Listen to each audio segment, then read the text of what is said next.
Now back home, two morgue workers at the Kingston Public Hospital who were interdicted by the Southeast Regional Health Authority, SARA, as part of a probe into the improper disposal of the bodies of two neonates have been found not guilty. This following disciplinary hearings. The Jamaica Civil Service Association, JCSA, is now calling for the workers to be reinstated immediately. TVJ's Anthony Lugg has his primetime news update.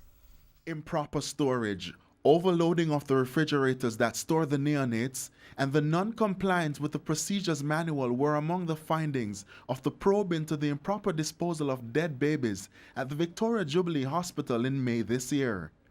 When the Southeast Regional Health Authority, SARA, launched its investigation, 3 employees, including the morgue supervisor, were placed on interdiction. But today, the Jamaica Civil Service Association told our news team that the morgue attendant and the operations officer were cleared of any wrongdoing during their hearings on August 31 and October 10. A date for a hearing for the morgue supervisor has not yet been determined. Senior Industrial Relations Officer at the JCSA, Junior Latibodier, says based on the findings of SARA's probe, the workers should be immediately reinstated.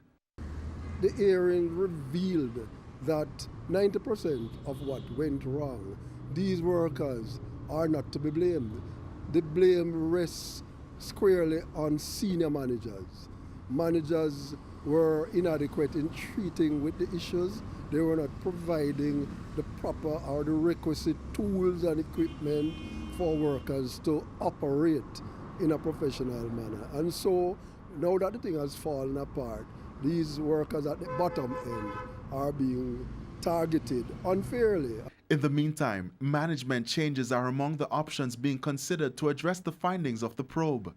Head of SARA's Technical Risk Assessment Team, Dr. Patrice Charles, says the group will be pushing for more responsible conduct from staff members, with the priority being at the top. We will be holding management accountable.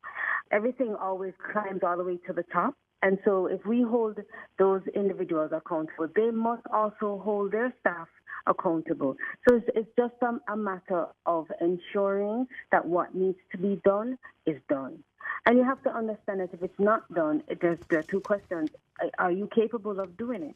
If you're not capable of doing it, then what does that mean? We acknowledge that there are some individuals that need to be trained in a different way. We need to upgrade. I know that the Ministry of Health is looking at digitizing health records. So we're moving in a new direction, which means that we need to conduct new sensitization and new training programs for the staff.